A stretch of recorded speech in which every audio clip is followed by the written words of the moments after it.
tuzungumzie tu kidogo jinsi CBC ama CBE inavyoathiri taifa letu la Kenya. Labda ndugu yangu Vitalis. Naam. Sijui unaeleaje, kwa maoni yako hapo unaonaje? Nasema CBE imeleta madhara yepi katika taifa hili la Kenya.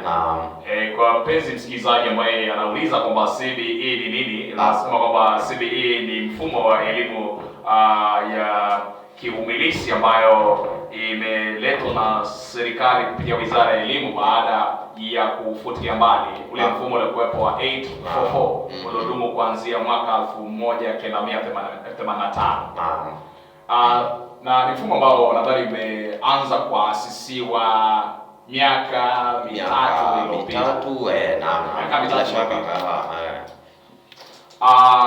Kwa upande wangu binafsi naona kwamba mfumo huu wa elimu ni mzuri kwa sababu unakuza a wholesome individual.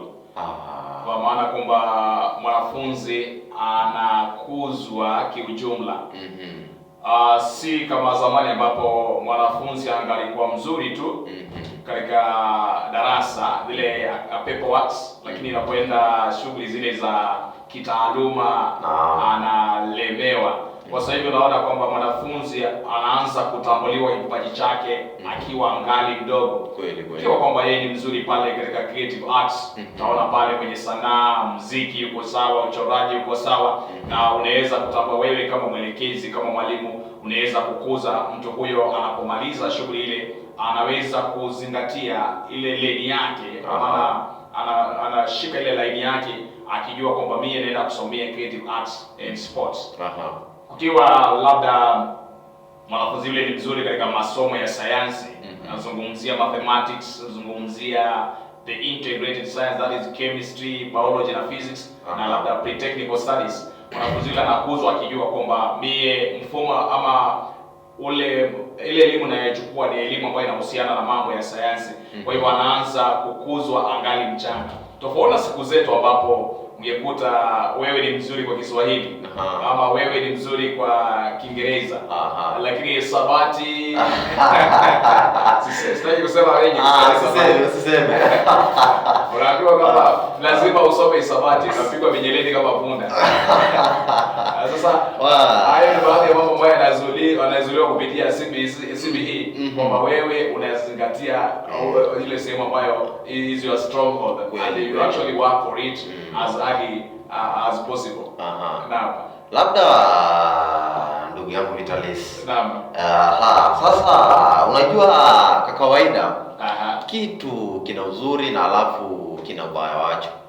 Labda maubaya labda tuzungumzie disadvantages za CBE.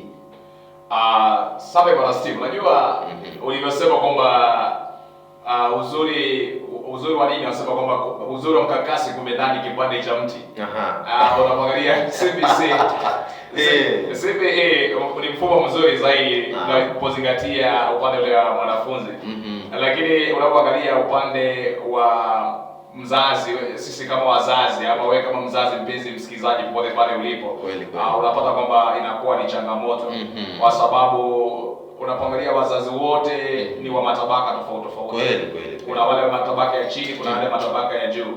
Na mara nyingi unaona kwamba kwa sababu ni mfumo wa utendaji, yale kwa mfano shule ya msingi takribani masomo 9 wanaita siku hizi learning areas, sio subjects kama zamani.